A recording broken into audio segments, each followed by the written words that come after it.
Greatest engineering fixes in history. We'll talk all about that on this episode of Crazy Engineering.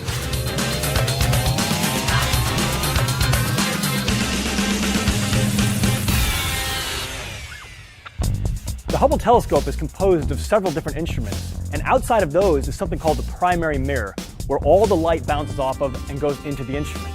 That's where the flaw was. So the problem was something called a spherical aberration. What exactly does that mean? It means the primary mirror had the wrong shape.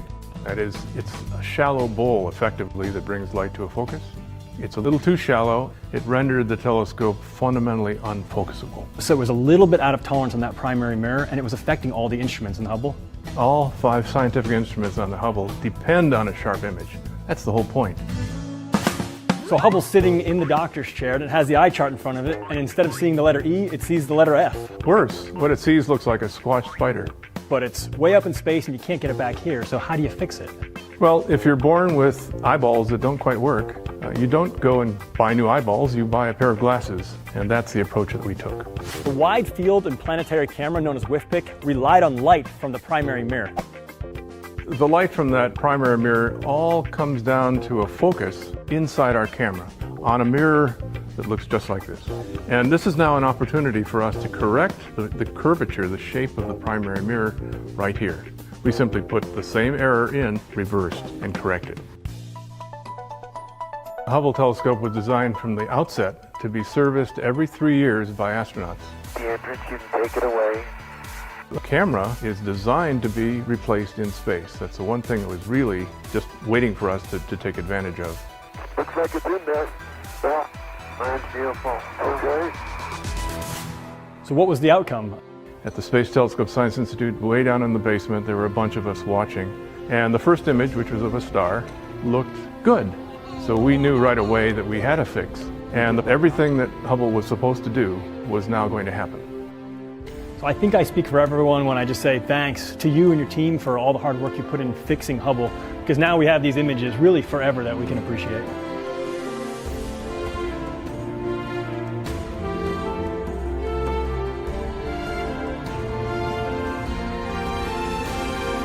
WIFPIC 2 went on to become the workhorse for the Hubble telescope, and it lasted for more than 15 years.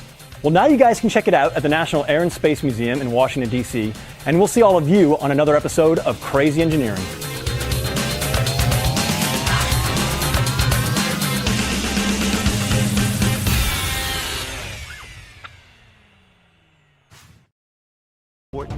We had no clue that Hubble would result in the incredible advances that it's made in our understanding of our universe.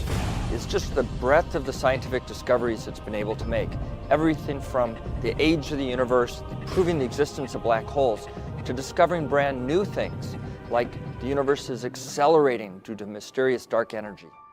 Hubble has consistently taken us to places we've never been, visually, of course, and empowered us to answer questions that in a previous generation of telescopes we couldn't even pose. So I think what excites me is that it shows us the wonder of the universe, places we can't get to right now. From comets and asteroids to some of the most distant galaxies yet discovered, Hubble continues to revolutionize astronomy in our solar system and beyond. Hubble has changed the way we view our universe and ourselves. We're on a never-ending journey, and the Hubble Space Telescope celebrates its quarter century of exploration